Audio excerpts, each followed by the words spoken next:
നിയമസഭാ തെരഞ്ഞെടുപ്പിൽ തൃശൂരിൽ സീറ്റ് സ്വന്തമാക്കാനുള്ള കരുനീക്കവുമായി സന്ദീപ് വാര്യർ. എന്നാൽ ഒറ്റക്കെട്ടായി ഈ നീക്കത്തെ ചെറുക്കാനാണ് ജില്ലയിലെ കോൺഗ്രസ് നേതാക്കളുടെ തീരുമാനം. തൃശൂർ നിയോജക മണ്ഡലത്തിൽ അനർഹമായി സീറ്റ് നേടിയാൽ ഏതു വിധേനയും കാലുവാരാൻ തന്നെയാണ് ഒരു വിഭാഗം കോൺഗ്രസ് നേതാക്കളുടെ ആലോചന.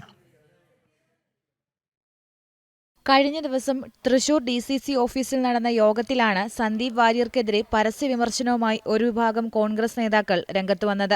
തൃശൂർ ജില്ലയിൽ മത്സരിക്കാനുള്ള മോഹവുമായിട്ടാണ് സന്ദീപ് വാര്യർ പരിപാടികളിലേക്ക് എത്തുന്നതെന്ന് ഒരു വിഭാഗം നേതാക്കൾ പറഞ്ഞു. തൃശൂർ ജില്ലയിലെ പരിപാടികളിൽ പോലും സന്ദീപ് വാര്യർക്ക് സീറ്റ് നൽകരുതെന്നും നേതാക്കൾ തുറന്നടിച്ചു. നിയമസഭാ തെരഞ്ഞെടുപ്പിനുള്ള സീറ്റ് ചർച്ചകളും മുന്നൊരുക്കങ്ങളും ആരംഭിക്കാനിരിക്കെയാണ് സന്ദീപ് വാര്യരുടെ മോഹങ്ങളെ മുളയിലെ നുള്ളാൻ തൃശൂരിലെ കോൺഗ്രസുകാർ രംഗത്തെത്തിയിരിക്കുന്നത്. ഏതാനും ദിവസങ്ങൾക്ക് മുൻപ് സന്ദീപ് വാര്യർ BJP മുൻ സംസ്ഥാന അധ്യക്ഷൻ K. സുരേന്ദ്രനെ തൃശൂരിൽ മത്സരിക്കാൻ വെല്ലുവിളിച്ചതും തൃശൂർ മോഹമുള്ളതുകൊണ്ടാണെന്നും നേതാക്കൾ യോഗത്തിൽ വ്യക്തമാക്കി.